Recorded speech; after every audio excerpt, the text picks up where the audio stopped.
इब्रानी की किताब उसकी 11 अध्याय और उसका 8 वचन।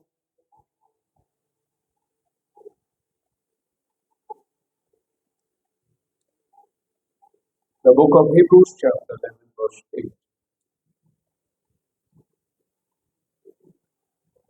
By faith, when he was called out into a place which he would receive for an inheritance, obeyed and he went out, not knowing whither he went. By faith he sojourned the land of promise as in a strange country, dwelling in tabernacles with Isaac, Jacob, and their heirs with them of the same promise. For he looked for a city which hath foundation, whose builder and maker is God. प्रभु इस बड़े वचन को आज प्रार्थना करें, अपनी सरों को झुकाए।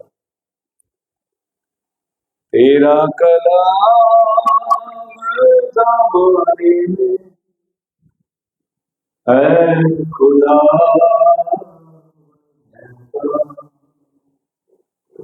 असर दिखा जिस भी रूप में आया, तेरा कलाम ज़बानी है खुदा, तेरा कलाम ने रातों को रोशनी बख्शी, तेरा कलाम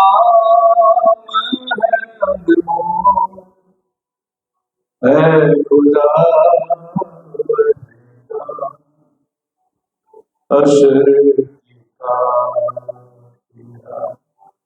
जिस रूप में आया,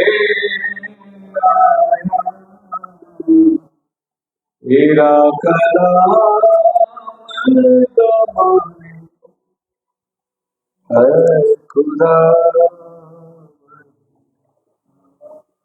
सच्चे परमेश्वर तेरा कलाम जब कभी जमाने में उतर कर आया और अपने जलवा दिखाया है, तो किसी भी रूप में वो आया, वो खाली हाथ नहीं गया, वो अपना काम को करके जाता है, क्योंकि जिस वजह से वो आता है वो अपना काम करे बिना नहीं जाता। आज वही वचन प्रभु हमारे बीच में उतर आया और हम प्रत्येक के जीवन में वो काम करें। हम केवल सुनने वाले नहीं परंतु चलने वाले। बहुत आज की तरह वचन कोलोस्सियर 3:16 के मुताबिक लोगों के हृदय में वास करे प्रभु। और आज शाम हम तेरे उपस्थिति को जाने वचनों की मांग, सुनने वाले हर कान की तो खतना कर, जो ऑनलाइन सुन रहे हैं उनके लिए भी प्रार्थना करते हैं, ये आशीष का सहभागी वो भी हो, ऐसी दया कर। दुआ प्रभु यीशु के नाम में मांगते सुनो और कबूल कर। हाँ, बैठ सकते हैं। Praise the Lord. प्रभु के नाम को धन्यवाद देते हैं। आज दूसरे दिन की सभा में प्रभु ने बहुत आशीष दी और अच्छा समय हम लोग बिता रहे हैं। जब हम घर में रहते हैं, शहरों में रहते हैं, बहुत दुनियादारी साथ में घूमते फिरते रहते हैं, इसका फोन उसका फोन, पर प्रभु की कृपा इधर आया तब से किसी का फोन भी नहीं आता और हम भी किसी को याद नहीं कर रहे फोन में, और जिनको मैसेज भेजना है वो व्हाट्सएप में भेज देता है। बस इतना ही काफी है और बिल्कुल माइंड भी फ्री है और प्रभु के सानिध्य में हम लोग बैठे हैं। मैं प्रभु का धन्यवाद देता हूँ कि इतना अच्छा समय जो प्रभु ने हमें दिया है। हालेलुया। तो आज हम लोग देखने जाएंगे अब्राहम का अल्टर, और मैं ये तीनों दिन जो बात करने जा रहा हूँ, जैसे मैं कल के दिन बात किया था कि आप क्या है, आप द्राक्ष है, आप अंजीर है, आप अपना स्वाद प्रभु के लिए देना, प्रभु की महिमा करना। आज मैं बात करने जा रहा हूं कि आप जो भी हैं, आज आप कहां पर है उसके ऊपर बात करें। आपकी परिस्थिति क्या है, आज आप कहां खड़े हुए हैं, और फिर मैं कल बात करूंगा या परसों जो भी मेरा समय है, अगला जो मेरा मैसेज होगा वो आपको जॉर्डन के पार रैप्चर में लेके जाने की जो तैयारी है उसके ऊपर मैं बोलूंगा। ये सभी चीज चार स्टेप्स में चलते हैं: justification, sanctification, baptism of holy ghost, message of the hour. 3 को लोग जानते हैं, चौथा को खड़े एंड टाइम वाला जानते हैं। Justification, sanctification, baptism of holy ghost ये सब जानते हैं, लेकिन मैसेज ऑफ द आवर ये हमारा चौथा पाएगा। Matthew, mark, look, John.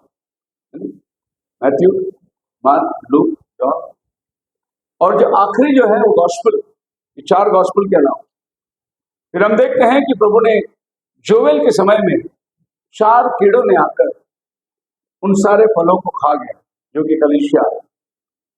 प्रभु ने नया नियम में फिर एक बार उस पेड़ को लगाया जिसमें 100% फल दोबारा आया, और नया करार के अंदर हम देखते हैं कि वो 4 घोड़े आकर कलीसिया काल को बिगाड़ दिए। तो प्रभु ने इसी 4 तरीके से आकर कलीसिया को रिस्टोर कर रहा है। वो भी अपने 4 प्राणियों को भेजा। पहला प्राणी सिंह के समान, बछड़े के समान, उकाब के समान, ये 4 प्राणी ने आकर क्या किया, उस समय के दुल्हन को वो लोग संभाल रहे हैं, रिस्टोर कर रहे हैं। तो आज मैं जो बोलने जा रहा हूं अब्राहम की वेदियों के ऊपर, और यहां पर हम देखेंगे कि हम लोग कहां खड़े हुए हैं, किस वेदी के पास आज हम लोग आ चुके हैं। और अब्राहम की जो जर्नी है वो जर्नी आपको, आपकी और हमारी जर्नी को बताएगा कि हम कहां से शुरू करे थे और हमको कहां को जाना है। और अब्राहम का जर्नी ने इजराइल के लैंड को बनाया कनान के रूप में, क्योंकि प्रभु ने उसको वायदा किया था, मैं तेरे बच्चों को ये जमीन दूंगा।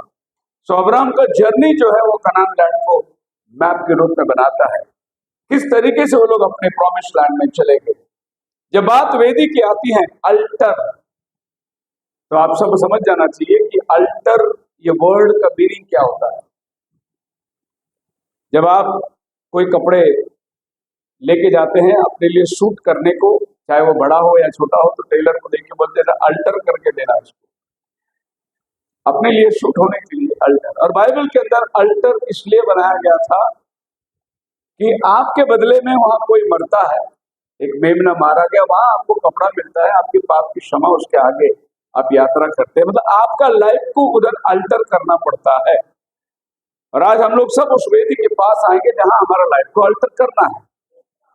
नबी बताता है कि एलीशा जो है एलीजा के साथ में 10 साल चला। कितना साल? 10 साल। और जब वो कपड़ा उसने मंगाया था और उसने जो अंगोछा फेंका, उस अंगोछा को एलीशा को पहनने के लिए 10 साल लगे। आप और हम होते तो टेलर के पास जाके अल्टर करके पहन लेते थे। जैसे आज बहुत लोग वचन के अल्टर करके पहनते, ये वचन सूटेबल नहीं है, ये वचन सूटेबल है, ये वचन काट दो, ये वचन पहन लो। बाइबल कहता है आप अल्टर नहीं कर सकते, जैसा माप में खुदा ने बनाया है वही माप में आपको सूट होना है। यानी एलीजा का कपड़ा छोटा नहीं होगा एलीशा को पहनने के लिए, बल्कि एलीशा को कपड़े के अनुसार बड़ा बनना पड़ेगा, उसको अपना साइज बढ़ाना पड़ेगा।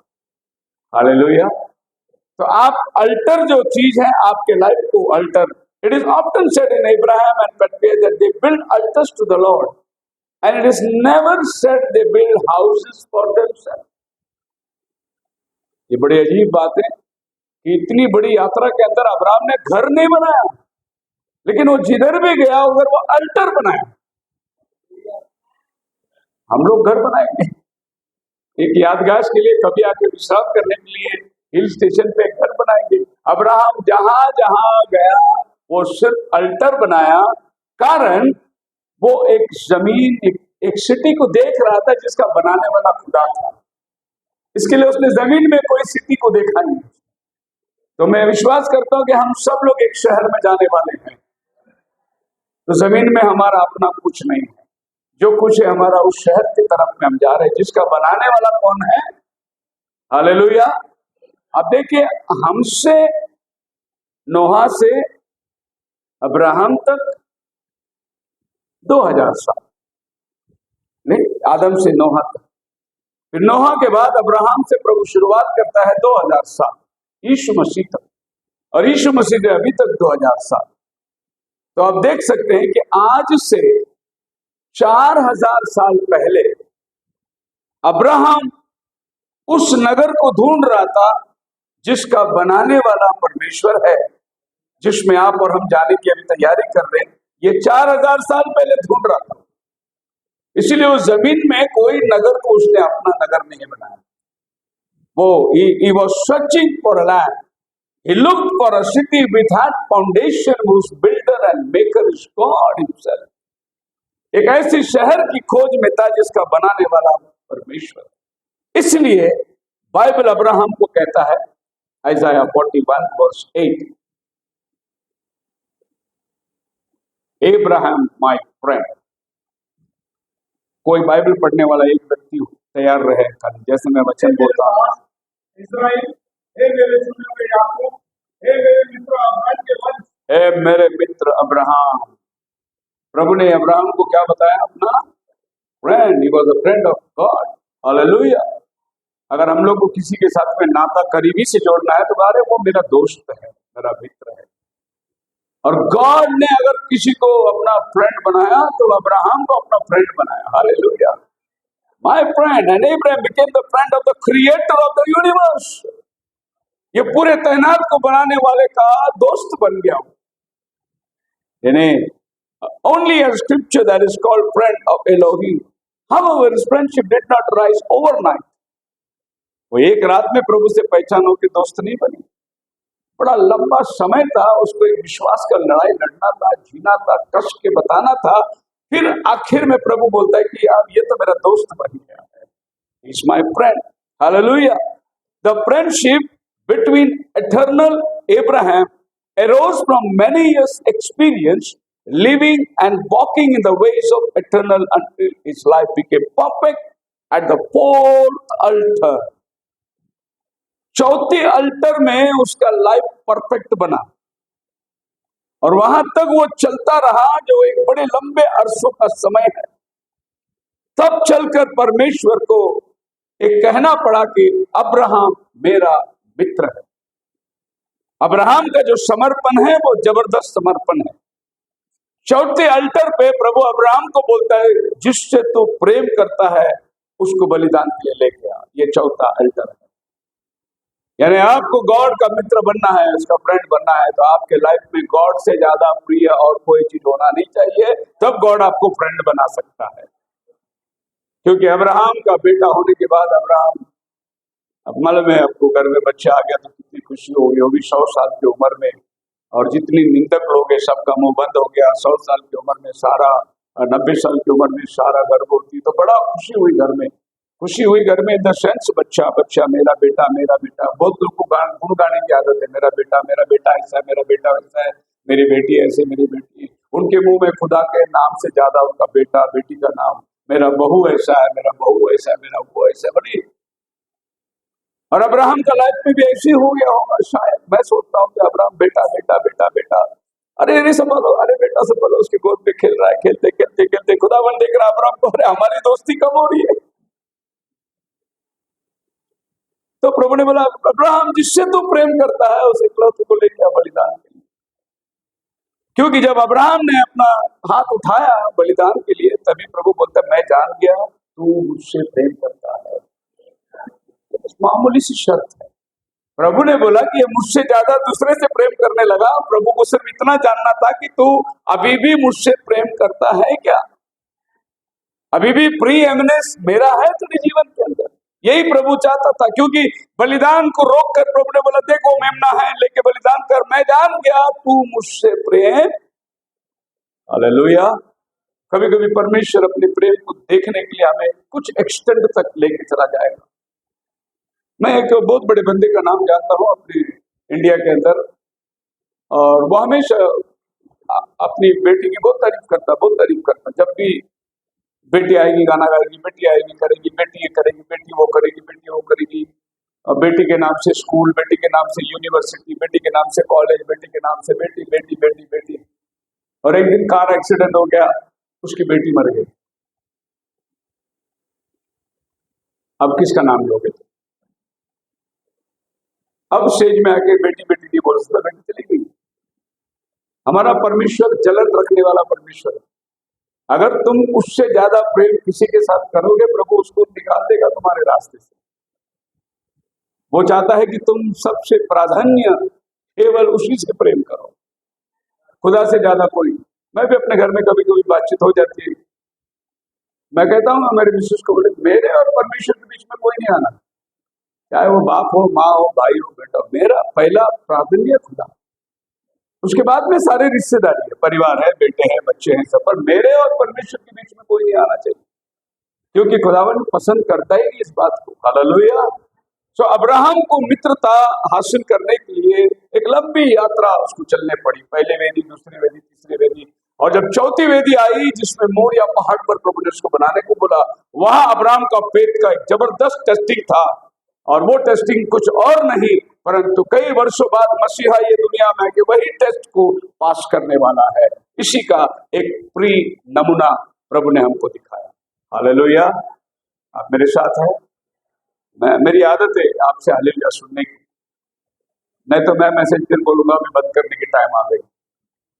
और मैं समझता पंजाब वालों का इस बात से मैं बहुत तारीफ करता हूँ, इनका हालेलुया बहुत बड़ा हालेलुया है, या हमारा जैसे तुम्हारे जैसा हालेलुया बोलेंगे हालेलुया, पंजाब का हालेलुया। मैं उतना लंबा नहीं किसी को बोलता हूँ, लेकिन इतना बोल दो, मैं बोलूंगा हालेलुया, इतना बोलो, हम दोनों जम के चलेंगे जब तक हमारा संदेश चलता रहेगा। तो मैं भी, तो the friendship between Abraham, it is a long distance, और ये जो मैप है यही कनान देश को बनाता है, और प्रभु बराबर उसको लेके घूमता है। पूर्व देश से वो निकल कर आया, जिस देश से अब्राहम निकल कर आता है वो बहुत ही फलवंत देश है। ये दोनों नदी के बीच में मेसोपोटामिया, एक तरफ से यूफ्रेट नदी चल रहा है, एक तरफ से टिग्रिस नदी चल रहा है, और उन दिनों के अंदर व्यापार जो होती थी नदियों के रास्ते होती थी, और नदियों के किनारे जो शहर है वो सबसे फलवंत शहर होता था, क्योंकि व्यापार वही होती थी। लेकिन ये शहर अल्टीमेटली हम देखते हैं जेनेसिस 11 के अंदर निम्रोद ने आकर इस शहर को बनाना शुरू किया, और बाबेल टावर की जब निर्माण शुरू हुई तो ऐसा कहा जाता है कि अब्राहम का जो पिता तेरह था वो निम्रोद के साथ मिलना नहीं चाहा, इसीलिए वो अपने परिवार को लेकर बाहर निकला, बोला इस किंगडम के अंदर मैं नहीं रहना चाहता। और निम्रोद का क्या, कोई जाना नहीं, सब मेरे अधीनता के अंदर रहो, हम एक किंगडम अपने लिए बनाएंगे। और अब्राहम का पिता तेरह नहीं पसंद करता था इस चीज को, वो बोला कि इस दुष्ट आदमी के साथ हम सहभागिता नहीं होंगे। वहां से वो बाहर निकलता अपना परिवार को लेकर। यही कारण है कि प्रभु उसके घराने से अब्राहम को चुनता है प्रभु, क्योंकि वो दुनिया के जो झमेले के अंदर अपने आप को नहीं रखा, वो बाहर आया। इब्रानी की इतिहास को अगर आप देखोगे, बिलीव इट और नॉट, इसकी हिस्ट्री के अंदर देखो, उसमें एक चीज ये भी है कि यहूदियों का मूल पिता अब्राहम है, लेकिन वो खुद मूर्ति पूजक था। बिलीव इट और नॉट, इन्होंने बोला है कि खुद यहूदी, उनका बाप अब्राहम, लेकिन वो खुद मूर्ति पूजक था, क्योंकि अब्राहम का पिताजी तेरह वो मूर्ति का खोदने वाला था, मूर्ति बनाने वाला था, और उसमें से प्रभु ने उसको बाहर निकाला, और एक बड़ी यात्रा के अंदर प्रभु उसको लेके चल रहा है। सबसे पहले उत्पत्ति 12 अध्याय के अंदर जब प्रभु को अब्राहम की बुलावट आई, वो बाहर निकला, तेरे अपनी जाति, अपने लोग, सब कुछ छोड़कर जो देश मैं तुझे देना चाहता हूँ वहां तो निकल कर आ। तो पहले पहले उसने एक वेदी बनाई, और वो वेदी शेखेम में बनाई। Now, Abraham received a promise of a seed in the land. God made his promise and will keep it. You will see Abraham peacefully inhabiting that land during the millennium reign of Christ Jesus. अभी आने वाला Israel उसी देश में आकर बस्ती करेगी। Like in the church, you receive the promises of God at this altar.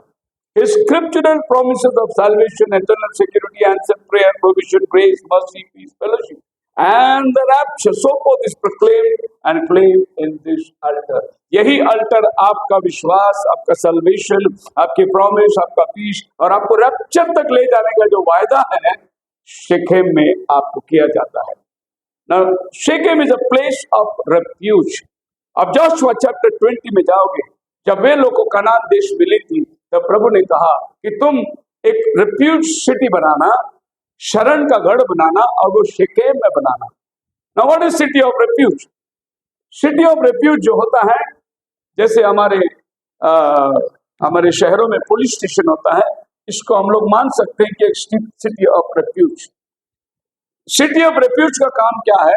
मान लो यहां पर एक आदमी के हाथ से दूसरे आदमी का मर्डर हो गया, पर ये इत्तेफाक से हो गया, उसको मारना नहीं था लेकिन मर गया उसके हाथ से। ऐसा सोचो कि ये आदमी लकड़ी काट रहा था, और लकड़ी काटते काटते उसकी जो कुराड़ है वो उसके हाथ से निकल गई लकड़ी से और सामने वाले के सर में लग गया और वो खून बहकर नीचे गिर के मर गया। इसका इंटेंशन नहीं था उसको मारने का, लेकिन एक्सीडेंटली वो मर गया। तो अब इस आदमी के रिश्तेदार आएंगे तो इसको पकड़ के वही मार देंगे। तो इस आदमी ने क्या करना है, सिटी ऑफ रेफ्यूज में भाग जाना है। और ये आदमी जब सिटी ऑफ रेफ्यूज में जाएगा तो इसको कोई हाथ नहीं लगा सकता। फिर जांच पड़ताल होगी, न्याय होगी, कोर्ट कचहरी होगी, उसके बाद में कौन सजा के काबिल है ये सब निर्णय होगा। लेकिन तात्पुरता उस आदमी को बचना है तो वो सीधे सिटी ऑफ रेफ्यूज में चला जाना है। और ये सिटी ऑफ रेफ्यूज आपके और हमारे लिए क्या है, हम सब लोग नो पार्किंग में पाए गए थे, हम सब गलत रास्ते में थे, लेकिन जैसे हमें मालूम पड़ा हमारे हाथ से गलती हो गई, हम भाग के आगे मसीह जो आज हमारा रेफ्यूज सिटी है उसके अंदर खड़े हो गए। अब शैतान हमारा कुछ नहीं बिगाड़ सकता, न्याय होगा तब देखा जाएगा, लेकिन आज तो मैं मसीह के चरण में आ चुका है। Hallelujah. We all are in the city of refuge called Christ। पर परमेश्वर ने ये सिटी ऑफ रेफ्यूज बनाया था तो शेकेम का जो सेकंड मीनिंग है सिटी ऑफ रेफ्यूज, शरण का स्थान। यानी अब्राहम ने अगर शेकेम में वेदी बनाई तो उसका मतलब क्या है और इस शेकेम शहर की क्या क्या घटनाएं हैं उसको हम देखेंगे और फिर ये तय करेंगे कि हमारे लाइफ में हमने ये वेदी बनाई है या नहीं बनाई। क्योंकि ये वेदी बनाए बिना हम अगले वेदी में जा नहीं सकते। ये वेदी आपको बनाना बहुत जरूरी है, क्योंकि ये वेदी वो है जहां आपको ये बताएगा आप गुनहगार हैं पर आपने जानबूझकर नहीं किया, आपसे हो गया। क्योंकि मैं पाप में पैदा हुआ उसका जिम्मेदार मैं नहीं हूं, उसका जिम्मेदार मेरा बाप आदम है। उसने गिरावट को लाया, इसके लिए आज मैं पाप में पैदा हूं, लेकिन मैं पाप में रहना चाहता हूं, इसका जिम्मेदार मैं खुद हूं, इसका बाप मेरा बाप इसका जिम्मेदार नहीं है। प्रभु ने मुफ्त में उद्धार दे दिया है क्योंकि गलती हमारी नहीं थी। आज मैं ये बुढ़ापा में जा रहा हूं, मरण के रास्ते पे जा रहा हूं, शरीर मेरा कमजोर हो रहा है, पाप की दशा में उसकी दलदल में मैं फंसा, इसका जिम्मेदार मैं नहीं हूं। ये मेरे दादा परदादाओं ने गलती किया इसीलिए मैं पाप में पैदा हुआ, लेकिन प्रभु ने बलिदान भी तो मुफ्त में दे के रखा है। तेरा गलती नहीं है इसीलिए तो मैं सैक्रिफाइस दे के रखा हूं, लेकिन इस सैक्रिफाइस को जानने के बाद तो पाप में रहना चाहता है, उसका जिम्मेदार तू खुद है। इसके लिए बच्चों को बपतिस्मा नहीं दिया जाता क्योंकि बच्चे ने पाप नहीं किया, लेकिन वो पाप में पैदा हुआ, उसके लिए प्रभु ने ऑलरेडी बलिदान दे चुका है। लेकिन अगर ये बच्चा बड़ा होकर पाप करता है उसके लिए बच्चे को बपतिस्मा के बाद में जरूरत पड़ती है, जिसको हम बोल सकते हैं हमारा जन्म पाप जो आदम से मिलता है और हमारा कर्म पाप जो हमने किया, ये दोनों पाप से हमें मुक्ति मिलती है। तो शेकेम जो है is a city of refuge. First Shechem is a place of promise, मैं तुझे बढ़ाऊंगा, मैं तुझे आशीष दूंगा, मैं तुझे ले जाऊंगा, और प्रभु ने जो वायदे किए शेकेम में किए। और दूसरा शेकेम जो है प्रभु ने बोला रेफ्यूज सिटी बनाना। तीसरा जेनेसिस चैप्टर 35 में हम आ जाएंगे जहां पर शेकेम एक और भी महत्वपूर्ण काम हमारे जीवन में लेके आता है। Genesis chapter 35 verse 1 to 4। और परमेश्वर ने याकूब से कहा, हाँ यहाँ से निकलकर बेतेल को जा, हाँ और वहीं रहे, हाँ और वहाँ परमेश्वर के लिए वेदी बना, हाँ जिसने तुझे उस समय दर्शन दिया जब तू अपने भाई एसाव के घर से भागा जाता था। तब याकूब ने अपने घराने से जी सबसे हाँ भी जो उसके संग थे जी कहा, तुम्हारे बीच में जो पराए देवता है तुम्हारे बीच में जो पराये देवता है उनको निकाल के फेंको। और ये कहां पर निकाल के फेंकना है? शेकेम में। तुम्हारे बीच में जो पराया देवता है, क्योंकि याकूब चला गया उधर और वहां से वो अपने परिवार के साथ, दोनों बीवियों के साथ, सब बच्चों को लिमिट के आ रहा है, वो सब वहां के मूर्तियों को भी लेके आ रहे हैं। क्योंकि जब लाबान ने उसका पीछा किया तो क्या किया आपको पता है? रेचल ने सब मूर्तियों को लेकर नीचे रखी, उसके ऊपर बैठ गई। जब उसका बाप आया बोला मेरे देवी देवता किधर है, तो बोली पापा को कि मैं अभी मासिक धर्म में बैठी हूँ, मैंने उप शक्ति करके उसने झूठ बोला और पापा को बाहर भेज दिया और मूर्तियों के ऊपर ही वो बैठी रही। क्या दुनिया है। पवित्रता को नीचे रख के अशुद्धता ऊपर बैठ गई, क्योंकि उन दिनों में इसको अशुद्ध माने जाते थे। अब आप देखिए, जिसको वो पूज रही है, जिसको वो देवता समझ रहे थे अपने बाप के घर में, उसको पैरों तले रख दिया उसने। और याकूब ने पूछा, ये क्या किया तूने? ये सब मूर्ति तो तेरे बाप का घर का, तू क्यों लेके आया? हम जा रहे हैं इजराइल के खुदा के पास में, ये सब इधर ही उतारो और सब इधर ही दफना दो। वहीं पर उन्होंने एक बांज वृक्ष के तले सब गाड़ दिया, जितनी मूर्ति जितनी सब कुछ लेकर आया था वहां दफनाया। शेकेम का मतलब हमारे जीवन में जितने मूर्तियां हैं वो सब वहां दफन होना चाहिए। इसके आगे हम मूर्तियों को अपने साथ नहीं लेके जाएंगे।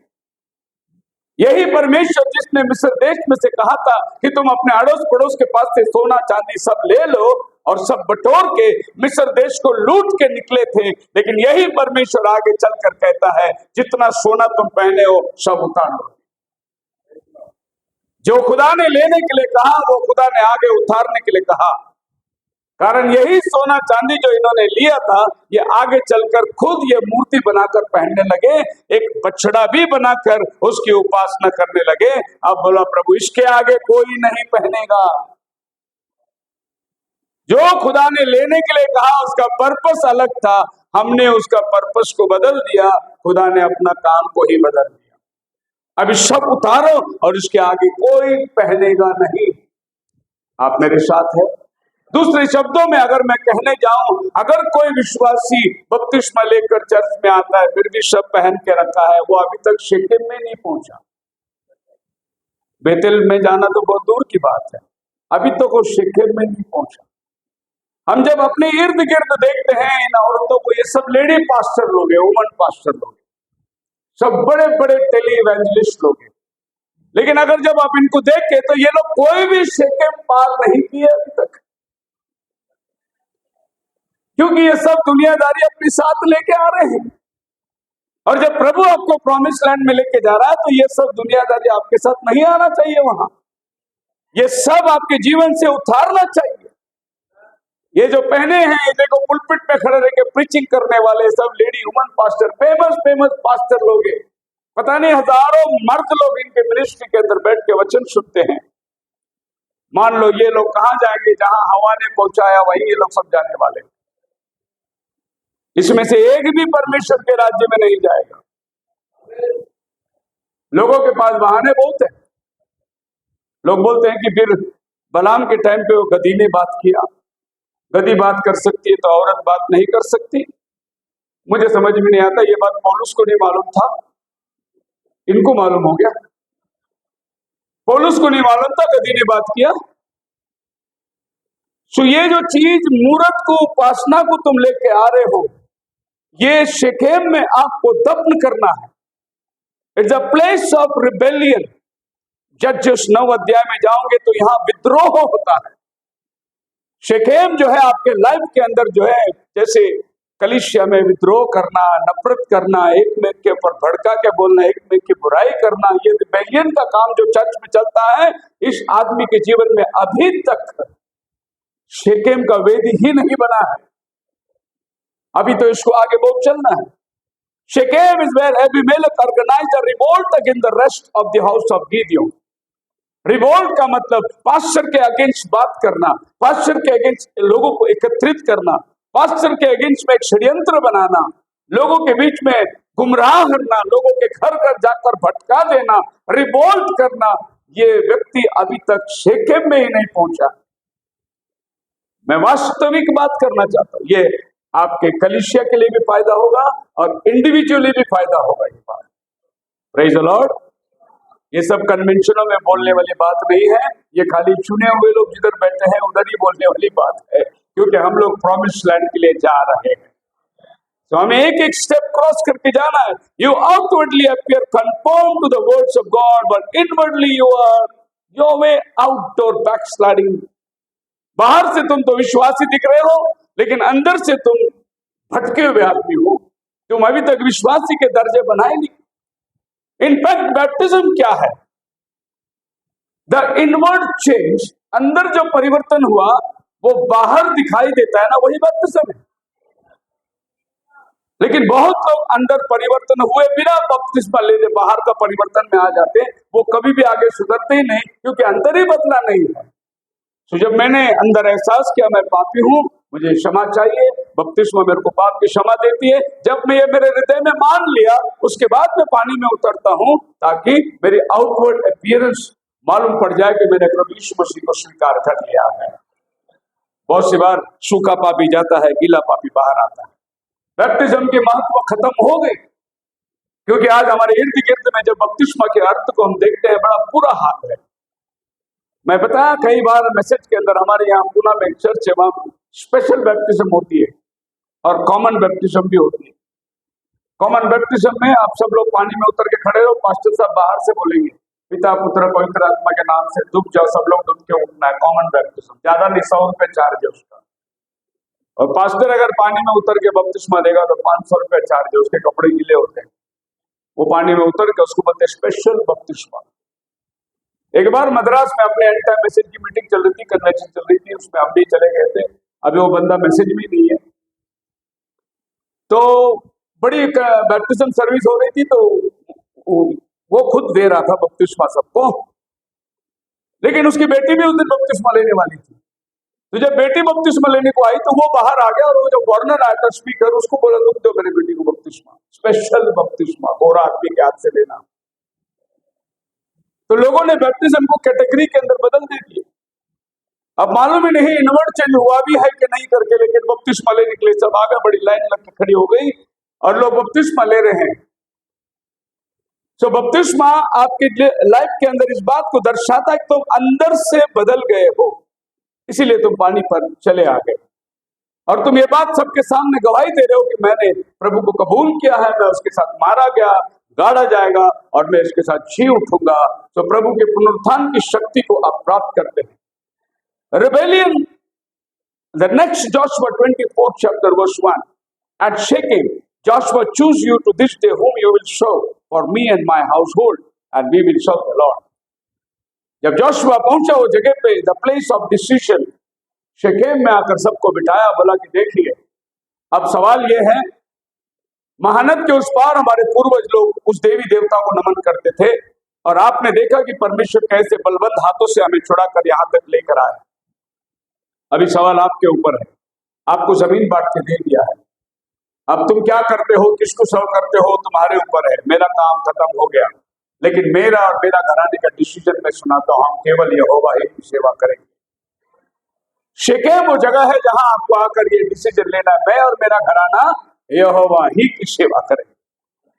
नो सेटबैक, इसके पीछे हम लोग मुड़ के कभी देखने वाले नहीं। ये वो जगह है जहां हम लोग पक्का डिसीजन लिए और हम आगे की तरफ बढ़ने वाले हैं। इसके आगे किसी भी तरीके से आप पीछे मुड़ के देखने वाले नहीं। देखो, ये हमारा अपना पर्सनल डिसीजन था जोशुआ का, मैं और मेरा घराना। आप लोग भी उसी सामर्थ्य से आए, आपका भी बपतिस्मा उसी लाल समंदर में, सॉरी वो मर गए जोर्डान में, दोबारा प्रभु ने उनको दिया बपतिस्मा। आपने मन्ना खाया, रोटी खाए, सब कुछ आसमान के अग्नि स्तंभ के अंदर, लेकिन अभी डिसीजन ये है कि तुम किसके साथ चलोगे, तुम फैसला कर लेना। लेकिन मेरा फैसला ये है, मैं और मेरा घराना यहोवा ही की सेवा करेंगे। तो पहला अल्टर जो है अब्राहम के जीवन के अंदर, द अल्टर ऑफ होप, एक विश्वास, एक साधन कि भाई मैं जा रहा हूं, यहां से निकल कर कुछ कर कर प्रभु ये देश मेरे बीच को देने वाला या मेरी वंशावली को देने वाला है। Is a altar of hope, that is Shechem. हम आगे जाएंगे। Second altar, Genesis chapter 13 verse 3, जब वो बेथेल पहुंचा, आए और बेथेल के बीच में उसने एक और वेदी बनाई, और ये वेदी जहां जिसका नाम हम बोलते हैं अल्टर इन बेथेल।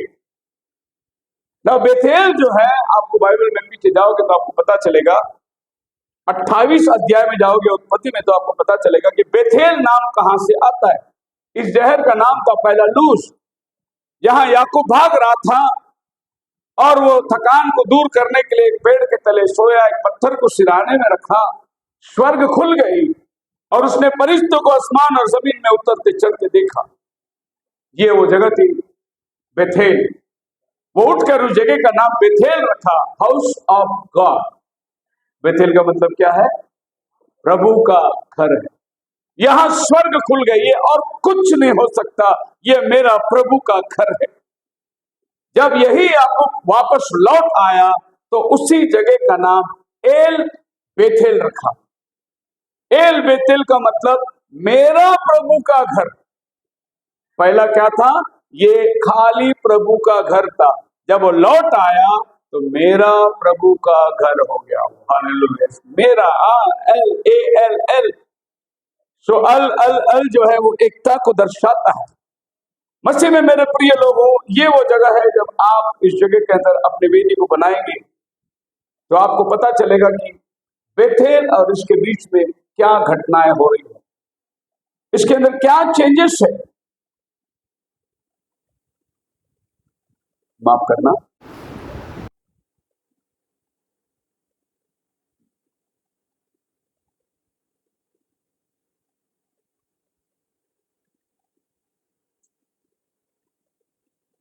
भाई मेरी मदद करेंगे थोड़ा।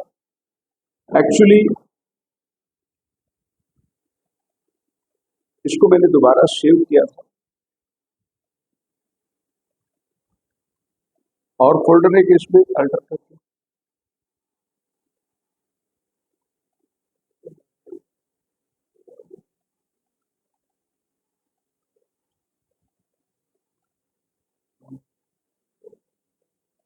ओके। ये मैंने पहले दिया था, इसके बाद में मैंने इसको बनाया, करेक्शन किया था। होली फोल्डर किधर से हुआ?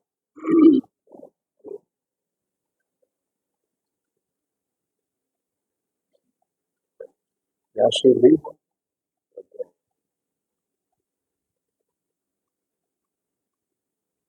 खुदा से मांगो मिलेगा, उसका वादा है वो देगा।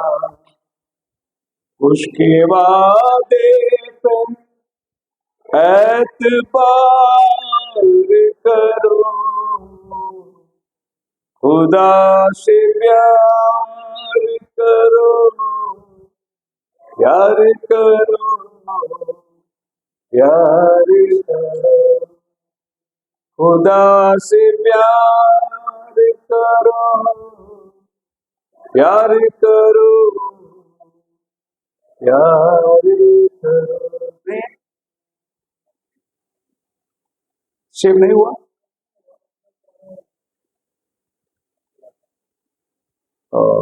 ये मैंने इसी में बनाया था।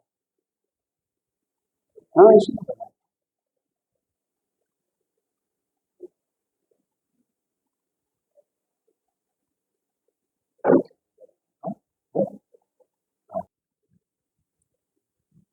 एक्चुअली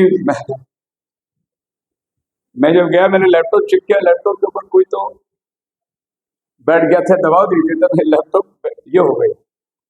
बड़ी मुश्किल से स्लाइड मैंने मतलब पास्टर के मोबाइल इसमें मैंने मैसेज को बनाया था दोपहर को बैठ के, पर वो सेव नहीं हुआ। एनी हाउ हम लोग इसको कंटिन्यू करेंगे। थोड़ी सी मैं इसमें चेंजेस लेके आया था अल्टर के बीच में कुछ बातें बताने की। खैर, बेथेल नाम जगह पे आकर अब्राहम ने वेदी बनाई ना। बेथेल का मतलब है प्रभु का घर। और अगर आप जेनेसिस 28 में जाएंगे तो प्रभु का घर क्या होता है? अभी तक प्रभु ने घर नहीं मांगा अपने। पहली बार भूमि में प्रभु का घर करके एक जगह को नियुक्त किया गया। आपको समझ में आता? प्रभु का घर मतलब उसका भवन, बेथेल। अभी इस बेथेल को आप लीजिए और थोड़ा आप जेनेसिस के पास जाइए। मैं आपको यह बताना चाहता हूं, इससे पहले कि प्रभु ने चर्च बनाया, पहला प्रभु ने परिवार को बनाया। पहले एक होम को बनाया प्रभु, फिर इस परिवार के लिए प्रभु ने एक चर्च बनाया। अगर आपका घर जब तक चर्च नहीं बनता, आप किसी भी चर्च के सदस्य नहीं बन सकते। पहला आपका घर को चर्च बनना बहुत जरूरी है। आपके घर में अगर अल्टर नहीं है तो फिर आप चर्च के अल्टर के पास जाके कुछ नहीं कर सकते। पहला आपका घर में अल्टर होना बहुत जरूरी है। घर के अंदर अल्टर, पहला होम को प्रभु ने अपना। अगर आपके घर में अगर टीवी चल रही है, माला की छाया की चल रही है, टेबल पे दुनिया भर की फिल्म सिटी मैगजीन पड़ी हुई है, तो आप चर्च में कभी भी आके सुधर नहीं सकते। पहले आपको घर को सुधारना बहुत जरूरी है। मैं मेरे घर में उन चीजों को नहीं रखना चाहता जो यीशु को पसंद नहीं। अगर प्रभु मेरे घर आए और मेरे टेबल में बैठे तो मेरे टेबल के अंदर वो अश्लील मैगजीन नहीं होना चाहिए। वहां पर सब खुदा के और मैसेज बुक्स होना चाहिए जो मेरा प्रभु पढ़ सकता होगा। अगर वो मेरे फ्रिज में जाके खोलता है तो मेरे फ्रिज में वो चीज नहीं होना चाहिए जो उसको पसंद नहीं।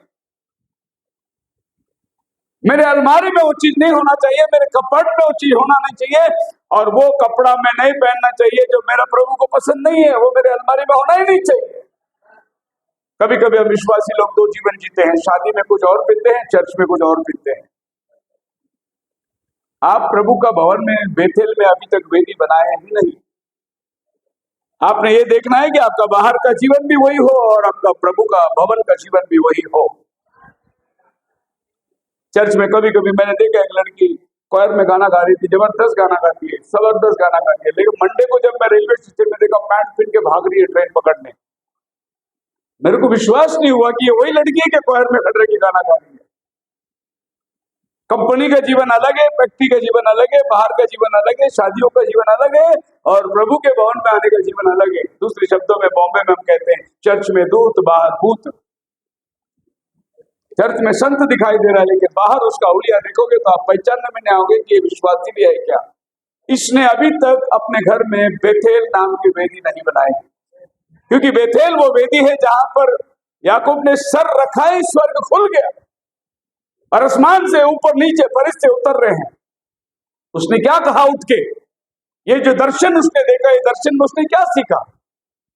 जब परमेश्वर कोई विजन देखता है उसके पीछे एक लेसन होता है, उसके पीछे एक शिक्षण है कि प्रभु आपको क्या सिखाना चाहता है। तो ये आसमान से जो फरिश्ते उतर रहे थे, चढ़ रहे थे, सीढ़ी लगी हुई थी, उठकर तुरंत उसने पत्थर गाड़ा और क्या कहा पता है आपको, प्रभु मैं जा रहा हूं, जो कुछ तू मुझे देगा मैं उसका दशमांश लाके इधर दूंगा। ये आसमान से सीढ़ी उतर रहे चढ़ रहे, इसका मीनिंग क्या है, क्या सीखा उसने उधर? ताइप देना सीखा उसने उधर। हालेलुया। सिंपल बातों में कहूं, जो बिलीवर ताइप नहीं देता है वो अभी तक बेथेल वेदी नहीं बनाया अपने घर। क्योंकि जो आदमी बेथेल का वेदी बना दिया उसके लाइफ में ताइप देना शुरू हो जाता है, क्योंकि बेथेल का वेदी में याकूब को प्रभु ने यही सिखाया।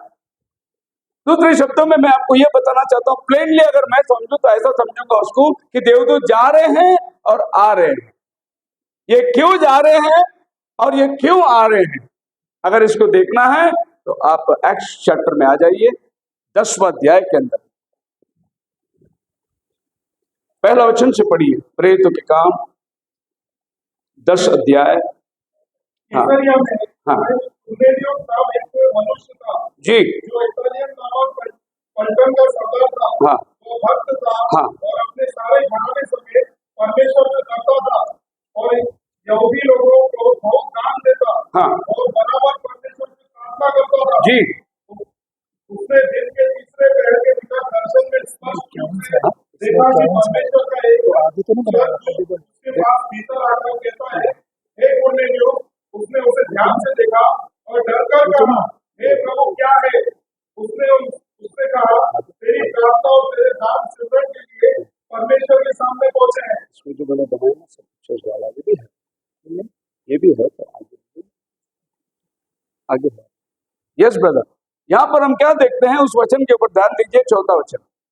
उसने उसे ध्यान से देखा हाँ और डरकर कहा, हाँ हे प्रभु क्या है? हाँ, उसने उससे कहा, तेरी प्रार्थना और तेरे दान सिमरन के लिए तेरी प्रार्थना और तेरा दान स्मरण के लिए ऊपर पहुंचा है।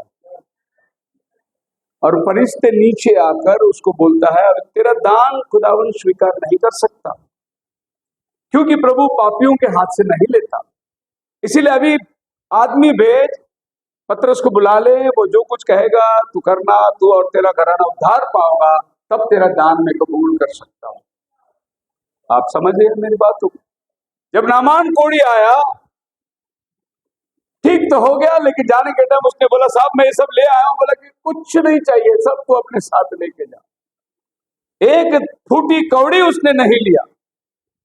लेकिन असिस्टेंट पास्टर गेहाजी थोड़ा सा फिसल गया। वो बोला ये अपना पास्टर के साथ में 20 साल तो हो गया, कुछ नहीं कर रहा है ये, अब कल मेरा क्या होगा। उसने अपनी फ्यूचर देखा और वो भागते भागते नामान को रास्ते पे रोका, बोला कि अभी अभी ऐसा हुआ, कोई आया है और कुछ मदद मांगा है। हमारा एलिशा पास्टर जो है वो बिल्कुल सीधा आदमी है, वो कुछ लेता नहीं है, लेकिन वो लेकर किसी और को देना है, खामोखाम एलिशा का नाम बदनाम कर रहा है वो। और वो वहां जाने के बाद वहां से कुछ लेकर अपने घर में रखा और आकर खड़ा हुआ जैसे से कुछ नहीं मालूम। एलिशा ने बोला कहाँ गया था? गया जी कहीं नहीं स्वामी, मैं तो यही हूं, मैं देख रहा हूं कि तू जाकर, टीवी खुल गई, खुदावन के बंदों के सामने टीवी। और यही दर्शन की बातें हमारे दिनों के नबी के साथ भी होती थी। अगर कोई उसके पास झूठ बोले तो टेलीविजन चालू हो जाता था। पेरिग्रीन की किताब में मैं पढ़ने के टाइम उसमें एक ऐसी जगह बिली पॉल इंटरव्यू के लिए बैठा हुआ है और वो सामने सवाल पूछा, उसका इंटरव्यू का जवाब बिली नहीं दे पाया, इतने में टेबल में फोन बज गई और वो इंटरव्यूअर ने अपना फोन उठा के हेलो, वहां से आवाज आई, मैं ब्रैनम बोल रहा हूँ, आपने जो सवाल पूछा मेरा बेटा जवाब नहीं दे सकता, ये जवाब मैं दे रहा हूँ करके उसने जवाब देके फोन रख दिया। बिली पूछता है किसका फोन है? तेरा बाप का फोन। बोले तेरे बाप किधर है? बोले वो तो 2000 किलोमीटर दूर कन्वेंशन में है, लेकिन टीवी उधर खुल गई। और पेरिग्रीन ऐसा लिखता है कि जिस दिन ब्रदर ब्रैनम ने अपनी गवाही को पेश किया उस दिन से हम अपने घर में बच्चों को मारना भी छोड़ दिया, कहीं ब्रैनम टीवी में देखता होगा। हालेलुया। तो खुदा के सामने टीवी खुल गई। खुलने के बाद में क्या हुआ? गेहाजी मैं देख रहा हूं कि तू जाकर नामान को रोककर उसके पास से सब वस्तुएं, क्या ये समय सोना चांदी खरीदने का टाइम है? हमारे बहुत नामशीन पास्टर बॉम्बे में बड़ा पास्टर थे, वो अब चले गए प्रभु के पास में। अब उसके घर में चोरी हो गई, 5 लाख का सोना गायब हो गया। अब पुलिस कंप्लेन कर नहीं सकते, चोर कोई और नहीं, अपना ही बच्चा निकाल के भागा, चोर कोई और नहीं, कंप्लेन और नहीं कर सकते। और फिर कलीसिया में भी बता नहीं सकते कि बोलेंगे पास्टर सबका सोना उतारता है, ये घर में क्यों 5 लाख का सोना रखा हुआ है? गवाही भी नहीं दे सकते, कंप्लेन भी नहीं कर सकते, अपना दुख को भी व्यक्त नहीं कर सकते। सवाल यह है कि आप एंड टाइम मैसेज के अंदर इतना सोना रख के क्या कर रहे हैं? मतलब तुमने अभी तक एंड टाइम मैसेज को ही समझा नहीं। यही तो एलिशा बोल रहे गेहाजी को, क्या ये समय है बाग खरीदने का, सोना चांदी खरीदने का? क्या ये वक्त है? इन्वेस्टमेंट कहां करने का अभी हमारे एंड टाइम मैसेज वाले को मालूम नहीं है। जब प्रभु ने नोहा को बोला था बाढ़ आने वाली है, दुनिया मिटने वाला, अपने लिए जहाज बना ले, उसने सारा इन्वेस्टमेंट बोट में कराया था। और जब दुनिया मिटी, वही बोट जहां उसने इन्वेस्ट कराया था उसके परिवार को लेकर बचाव का कारण बन गया। आज आप और हमने कहा इन्वेस्ट करना है जहां मैं और मेरा परिवार रैप्चर में जा सकता है, पर हम लोग का इन्वेस्टमेंट आप देखिए अजीब सा। अभी टाइम्स ऑफ इंडिया में, इंडिया के टाइम्स ऑफ इंडिया में छप गया, ट्रिनिडेड का पास्टर $28 मिलियन में पकड़ा गया, नोटबंदी का समय, एंड टाइम मैसेज का पास्टर। $28 मिलियन घर में रख के क्या कर रहे हैं आप? प्रचार एंड टाइम का कर रहे हो। अगले दिन पेपर में आ गया उसके बेटे के घर में $10,000 मिलियन पकड़ा गया, न्यूज़पेपर में, टाइम्स ऑफ इंडिया में।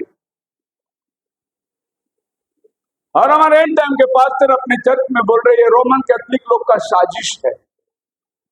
साजिश वो होने दो, लेकिन पैसा तो तुम्हारे घर से मिला ना, साजिश किसका भी होने दो।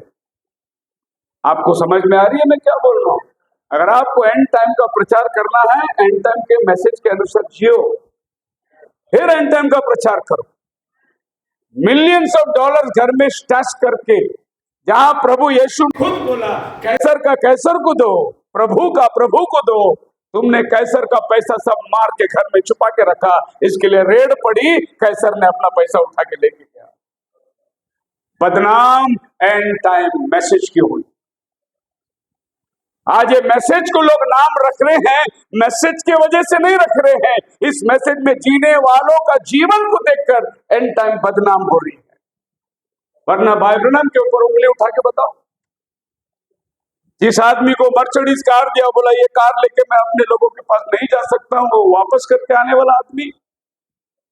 जो आदमी अपने घर में एक कुर्सी के हफ्ते नहीं भर सकते, कुर्सी उठा के लेके गया, ऐसा आदमी जिसने ये मैसेज को, बहुमूल्य मैसेज को प्रीच किया, लेकिन ये मैसेज पाने के बाद हमने बहुत कुछ बना लिया अपने घर में। ऐश और आराम की जिंदगी आज बन चुकी है।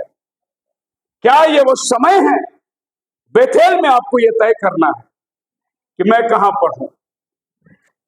याकूब चला गया, यह हर आदमी की कमजोरी है। जब वहां चला गया, वहां पर क्या हुआ आपको मालूम है? याकूब का लाइफ, याकूब का मतलब है अड़ंगेबाज, धोखेबाज, और हर जगह वो धोखा ही देता आया। बचपन में अपने भाई को बोला कि मुझे एक कटोरा खाने के लिए बड़ापन का हक दे दे, और एक कटोरे मसूर की दाल के लिए एसाव ने बोला आज से तू बड़ा भाई, और वहां पर उसने बड़ा भाई का हक छीन लिया भाई से। जब बात आई अपने बाप इसहाक ने बोला मैं आशीष देना चाहता हूं, खाना पकवा के लेके आ। तो एसाव गया जंगल में शिकार करने के लिए, उसकी मां ने तरकीब बनाई और याकूब ने जाकर बकरी का बाल बदन में लगाकर आशीष को ले लिया, मैं एसाव हूं करके। और बाद में पता चला उसने अपने बाप को भी धोखा दिया। और जब वो भाग रहा है, एक पेड़ के तले खुदावन उसको दर्शन देके पकड़ता है। हमने सुना आज मैसेज, तुम किधर भी भागो प्रभु तुमको वापस पकड़ के लाएगा। उधर काम तुमसे ही करवाना है। तुम कितने बड़े धोखेबाज हो, उसको परमेश्वर को उससे कोई मतलब नहीं। तुमसे काम कराना है, वो तुम ही से काम कराएगा। और याकूब ने गया ससुर के पास, लाबान के पास गया, उधर अपने ससुर को भी धोखा दे दिया उसने। वहां पर उसने ससुर के साथ एग्रीमेंट करा, टिपके वाले जितने बकरी पैदा होंगे वो सब मेरा, बिना टिपके वाला होगा वो तेरा।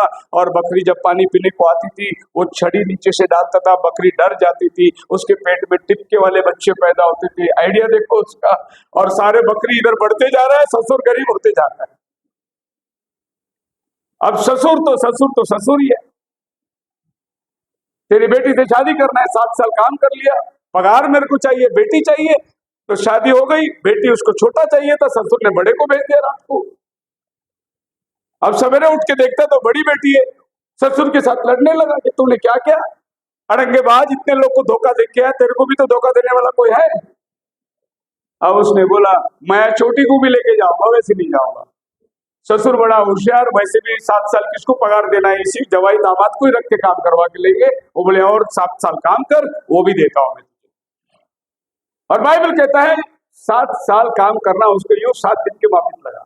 वो जब प्यार हो जाती है तो फिर बात खत्म होती है। दिल लगे गधी से तो फिर परी कैसी है। तो प्यार हो गया तो 7 साल के 14 साल मरने लगा उधर गुलाम करके। बोले मैं लेके जाऊंगा उसको। और एक के 2 बीवी हो गए, बच्चे हो गए 12, बड़ा परिवार हो गया। अब ये सोच रहा है कि भाई अच्छा हो गया, माला माल, और वो टिकने लगा। भूल गया वो उधर बेथेल के पास क्या कह के आया था। और घर में जाके पढ़िए जेनेसिस 32 में प्रभु आकर बोलता है उठ, क्या कर रहे थे उधर, क्या बीवी बच्चे सब हो गए, संपत्ति हो गया, सेटलमेंट हो गया, धन दौलत बहुत हो गया, तू काम तेरा वायदे का क्या। और हमारा खुदा वायदे का पक्का है। जल्द करके उठने तो तेरे को अभी मारूंगा इधर में। सवेरे उठा, बिना ससुर को बोले औरत बच्चे को लेके भागने लगा, क्योंकि ससुर नहीं छोड़ेगा। और पीछे से फिर ससुर आया उसको पकड़ने के लिए, कहा मेरे बीवी बच्चों को चोर जैसे लेके भाग रहा है। और रात को आकर एक जगह फांसी डाली, अगले सवेरे दिन में याकूब के ऊपर चढ़ाई करना है। रात को प्रभु ससुर को मिलकर बोला खबरदार उसको ऊपर हाथ लगाया तो मैं लेके जा रहा हूं उसको। हालेलुया। ससुर सवेरे आके दामाद के सामने झुक के बोलता है अगर तेरा खुदा नहीं मिला होता रात को आज तो तेरी तो आज मैं हालत खराब कर देता। तब याकूब को याद आया, अरे मेरा खुदा बात कर रहा है। और वहां से होकर और थोड़ा आगे निकल कर आया तो एक और बड़ा खतरा। जब वो घर पहुंचते पहुंचते पता चला कि 100-400 लोगों को लेके आ रहा है मिलने। और ये रात को वहीं रुक गया अपने परिवार के साथ। और उसने बच्चों को आगे भेजा, भेड़ बकरियों को भेजा, नौकर चाकरों को भेजा ताकि एसाव जब आ रहा है बच्चों को देखे, भेड़ बकरियों को देखे, संपत्ति को देखे तो उसका गुस्सा ठंडा हो जाएगा, मैं पीछे पीछे रहकर बाद में आऊंगा। इस तरह से डर के वो वहां बैठा हुआ है, क्योंकि उसको पता चला एसाव 400 लोगों को लेके चूमने के लिए नहीं आ रहा है, वो धुलाई करने के लिए आ रहा है उसका, कि तूने मेरे साथ दगेबाजी करके गया।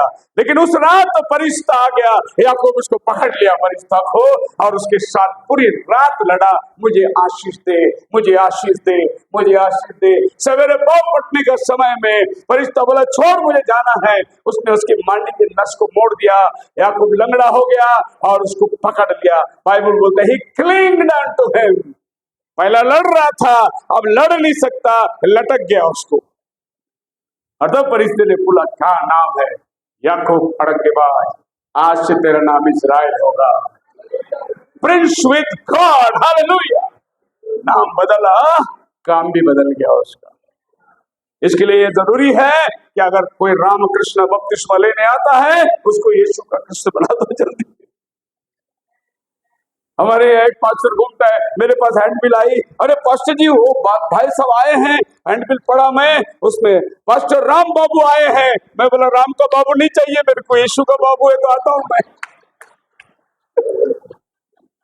हालेलुया। अजी तू इतना बड़ा पास्टर बन गया, अभी भी तेरा नाम ने बदला। और बाइबल में देखो जिसको भी प्रभु ने बुलाया पहला उसका नाम बदली किया। अब्राहम को प्रभु ने इब्राहिम रखा, साराय को प्रभु ने सारा रखा, याकूब को प्रभु ने इज़राइल रखा। हर एक का नाम के साथ साथ उसका चरित्र बदलते चला जाता है। अगर आप अपना बेटा का नाम फिर Mickey, Ricky, Dicky, sorry Dicky आपके मैकडोनल्ड नहीं, शॉर्टो में डिकी, तो रिकी मिक्की रखेंगे आप तो वो बच्चा भी मिक्की के माफी एक्टिंग करता जाएगा। देखो किसी के घर में, अच्छा मिक्की भी आपके घर में,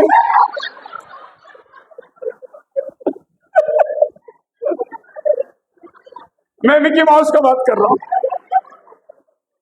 हम किसी घर में जाते हैं जिस घर में जो माँ बाप का बाद टाइम पास करने, काम करने के लिए, बच्चे को संभालने के लिए टाइम नहीं, वो मिक्की माउस का कार्टून लगा के दे देते। बच्चा खाना भी कार्टून देख के खा रहे, बच्चे सब कुछ कार्टून देख के खा रहे, सो रहे भी कार्टून देख के। फिर वो बच्चे के साथ वो बोले बेटा कैसे हो, जय मसीह की कहो, वो मिक्की की तरह एक्टिंग करते नहीं। अब करेगा क्या, 24 घंटा वही दिखाते रहे तो उसको तो एक्टिंग वही करेगा। डोरेमोन देख के मुंह टेढ़ा करके बच्चे लोग बोलते मैं नहीं खाऊंगा, मैं नहीं खाऊंगा, मैं नहीं खाऊंगा। क्यों कर रहे हैं बच्चे? क्योंकि तुमने उसको वही कहा, वही पढ़ाया। तुमने उसको कभी बाइबल की स्टोरी नहीं सुनाई खाना खिलाने के टाइम, तुमने कभी बाइबल के कैरेक्टर नहीं बताए उसको। और ये मिकी और मैकडोनल्ड सब बताकर वो बच्चा उसी तरीके से बदलता चला जा रहा है। हालेलुया। आप मेरे साथ हैं? तो ये बेथेल नाम जगह पर आपका एक वेदी बनना बहुत जरूरी है। वो वेदी ये है जब मैं खुदा को दूंगा तो वो भी मुझे देगा। इसीलिए कुरनेलियुस के घर में देवदूत उतर के आया, तेरा दान पहुंचा है मेमोरियल के लिए, स्मरण के लिए, लेकिन खुदा लेगा और देगा तब जब तू पतरस को बुला, गुनाहों का माफी ले ले, फिर तेरा दान के बदले तेरे घर में आशीष उतर के आएगी। पास्टर ने अगर दशवान की बात करी, बोले पास्टर देखो पैसे की बात कर रहा है, पास्टर पैसे की बात नहीं कर रहा है, तेरा आशीष रुका पड़ा है ऊपर, वो तेरे घर में कैसा आया उसका रास्ता बता रहा है पास्टर। बोलो हालेलुया। और तू कभी भी पास्टर को दशवान देख के, कभी कभी चर्च में सीए भी पैदा हो जाते, सीए लोग वो वैसे ही हिसाब करना शुरू कर देते। ये ब्रदर का सैलरी ₹1,00,000 10,000 तो देता ही होगा ये पास्टर, वो ब्रदर का 2,000 20,000 होगा, 20 और 30,000, वो ब्रदर का 50,000 सैलरी है, 5,000 होगा, 35,000। अबे तेरे को सीए किसने बनाया? ताइद गिनने का सीए किसने बनाया? और फिर ये दूसरे घर में जाके बोलता है कि देखो ऐसा है, पास्टर को ताइद वैसे ही बहुत मिलता है, इसके लिए तुम जो है ताइद मत क्या करो, पास्टर बिगड़ ना जाए। और ताइद खुदा का पैसा है, पास्टर थोड़ी बिगड़े ताइद से। तुमको खुदा का पैसा देना है और तुमने खुदा को दोगे। सबसे पहले बात मैं आपको ये बताना चाहता हूं कि आपके पास जो कुछ है, क्या आप विश्वास करते हैं कि 100% आपको गॉड ने दिया है? इसमें से खाली वो 10% मांग रहा है। अगर ये 10% में आप वफादार नहीं है, ईमानदार नहीं है, तो 90 में कैसे रहोगे? खुदावन आपसे क्या मांग रहा है? सिर्फ वो 10 देने के लिए मांग रहा है। पर ये आपको 10 कौन देगा? 10 वही देगा जो ये मानता है 100 खुदा ने मेरे को दिया है, वही देगा 10। अगर वो ये सोचता रहेगा मैंने मेरी मेहनत से कमाई, मैंने सब कुछ किया, हुआ आदमी कभी भी 10 खुदा को देगा नहीं, और उसका जीवन हमेशा रोता हुआ जीवन मिलेगा। सो बेथेल नाम का वेदी आपके घर में जब बनता है, समझ जाना कि ये सेकंड वेदी को आप सैंक्शन करके आगे जा रहे हैं। थर्ड वेदी, Genesis chapter 13 verse 18. And Abraham moved his tent and went to dwell by the terebinth trees of Mamre, which are in Hebron, and built an altar there unto. और तीसरा वेदी प्रभु ने बनाया, अब्राहम ने बनाया हेब्रोन में। ना हेब्रोन का मतलब है कम्युनियन, अलायंस, ये पार्टनरशिप का बात करता है Hebron. Now we have come in agreement with God कि हम दोनों अभी साथ साथ चलेंगे। बोलो हालेलुया। मैं और खुदा के साथ पार्टनरशिप करेंगे हम लोग। आज सवेरे भी हमने सुना खुदा के साथ पार्टनरशिप क्या होता है। जब हम प्रेयर करते हैं, हम खुदा के साथ में जाते हैं, खुदा के लिए वर्शिप करते हैं, हम उसका पार्टनर बन जाते हैं। पार्टनरशिप जो है आपका लाइफ में, हेब्रोन नाम के वेदी, जहां पर आप आने के बाद आप कोई भी अपने लाइफ में इंडिविजुअल डिसीजन नहीं लोगे, आपका सारा डिसीजन खुदा की तरफ से आएगा। आप खुदा के पास साइन मांगोगे, मैं ये करूं या नहीं करूं, मैं जाऊं या नहीं जाऊं, खुदा के पास में आप मांग लोगे। हमारे यहाँ एक ब्रदर थे, ब्रदर ने बेचारा उन्होंने बॉम्बे में फ्लैट बड़ा अच्छा रकम खास मिल गया और वो अंबरनाथ शिफ्ट हुए। अंबरनाथ शिफ्ट होने के बाद में अभी बॉम्बे में ऐसी है जहां आपने 1 करोड़ की फ्लैट बेची तो अंबरनाथ में 20-30 लाख में फ्लैट मिल जाता है, बाकी 60-70 लाख रुपए बैंक में रख के आप ब्याज खाते रहते हैं। ऐसे बॉम्बे की सिस्टम है अभी। वे वहां से आकर सब डिवीजन में आकर बैठ गए। तो एक हमारे विश्वासी भाई आ गए और किसी को बताया नहीं, उसने बेचारा कल्प वृक्ष करके उसमें इन्वेस्ट कर दिया, बहुत सारा पैसा, लाखों रुपया इन्वेस्ट कर दिया उसमें, और कल्प वृक्ष भाग गया। अभी ब्रदर का बड़े प्रॉब्लम, चर्च में पास्टर प्रेयर करो ना, वो मैंने उधर पैसा इन्वेस्ट किया, पूरा भाग गया। अब आप देखिए, तुमने खुदा से बोला पैसा ही इन्वेस्ट मैं यहाँ कर रहा हूं, क्यों तुम्हारा पैसे लेके भाग गया? कोई आके हमारे घर पूछता है, पास्टर जी ऐसा है, शादी का सब तैयारी हो गई, सब कुछ फर्स्ट क्लास हो गया, अभी हॉल में बुक हो गया, आपका फीस कितना है? आपका शादी लगाने का फीस कितना है? तो मैंने पूछा कि भाई आपने पेंडोल वाले को कितना दिया? 1 लाख रुपया, कैटरिंग वाले को 3 लाख रुपया, कपड़े लगते सब मिला के 4-5 लाख 6 लाख, उसका 10 देगा ना, 10%। अब 5 लाख का 10% हो गया, अच्छा खासा रकम है, 50,000 रुपये। पास्टर को कितना देगा मालूम हो? सिर्फ 2,000। मंडप वाले को 2 लाख रुपए दे दिया। और जो मेन आदमी है, जो ब्लेसिंग देने वाला है, जो तुम्हारी जिंदगी के लिए प्रार्थना करने वाला है, उसको तोड़ रहे लोग। इसको कितना देने का? आप सोच लो कि आप खुदा को क्या दे रहे हो, कितना दे रहे हो। मैं तो अपने चर्च में बोलता हूँ, चौबन्नी अठन्नी डालना बंद करो। साधारण शैम्पू लेने जाओगे तो 300 रुपया शैम्पू है, लेकिन चर्च में 30 रुपए भी नहीं डालते। चेहरे में घसने के लिए 300 रुपए का शैम्पू है, और प्रभु के भवन में 20 रुपए 30 रुपए डालना भी बड़ा मुश्किल हो जाता है। जी, आप जैसा दोगे वैसा ही आपको मिलेगा, वैसे ही आपके घर में आशीष आएगी। सो अलायंस का मतलब, प्रभु अभी तू और मैं, हम दोनों पार्टनरशिप में चले। ये वेदी आपके लाइफ में अलायंस को बनाता है। अब इसके आगे मैं उसके मर्जी के बगैर कुछ नहीं करूंगा। जो भी करूंगा मैं खुदा से पूछ के करूंगा, मैं प्रार्थना में रखूंगा, उसके लिए मैं प्रभु का पास तैयारी करूंगा। जब तक प्रभु के पास से जवाब नहीं आया तब तक मैं कोई कदम नहीं उठाऊंगा। इसको बोलते हैं अलायंस। तो आपके लाइफ में एक ऐसा मोड़ आता है जहां आपने प्रभु के सामने सब कुछ खुले पर्दे के समान आपको प्रभु से डिस्कस करना है। पास्टर जी बात किए मेरे प्राइवेट लाइफ के बारे में। भाई, प्रभु के सामने कोई प्राइवेट नहीं है, कोई सीक्रेट नहीं है। प्रभु के सामने तेरा लाइफ खुला हुआ होना चाहिए। नहीं, आप हमारे प्राइवेट लाइफ के बारे में दखल नहीं दे सकते, ऐसा नहीं हो सकता, क्योंकि प्रभु के सामने तेरा लाइफ पर्दे के समान खुला होना जरूरी है। सो अलायंस जो है, प्रभु ने अब्राहम के साथ में वार्ताहत बांधी, और यहाँ इस वेदी के द्वारा दोनों जन मिलकर बोले कि अभी इसके आगे हर कदम हम लोग साथ साथ चलेंगे। क्योंकि आप देख सकते हैं, पढ़िए जेनेसिस चैप्टर 17 के अंदर आ जाइए और उसका पहला वचन। जब अब्राहम 90 वर्ष का हो गया तब यहोवा ने उसको दर्शन देकर कहा, मैं सर्वशक्तिमान ईश्वर हूँ, हाँ, मेरी उपस्थिति में चलो। मेरे उपस्थिति में, चलो स्थित होता था, मेरे उपस्थिति में। चलो स्थित होता था। फिर 12वां अध्याय में जब प्रभु बुलाया तो किधर चल रहा था? किसकी उपस्थिति में चला? 12वां अध्याय से वो निकल कर वेदी बनाते बनाते आ रहा है। 17वां अध्याय में प्रभु बोलते हैं मेरे उपस्थिति में चल, मेरे सामने चल, तेरा हर चाल चल। क्यों पता है आपको? क्योंकि 16वां अध्याय पढ़ के देखोगे तो वो मिस्र में गया, वहां से हाजिरा को लाया, हाजिरा के द्वारा इस्माइल पैदा हुआ। इसके लिए प्रभु बोलते पहला अपना चाल को बदल, अभी तक तो बदला नहीं है। मैंने क्या कहा था तुझे?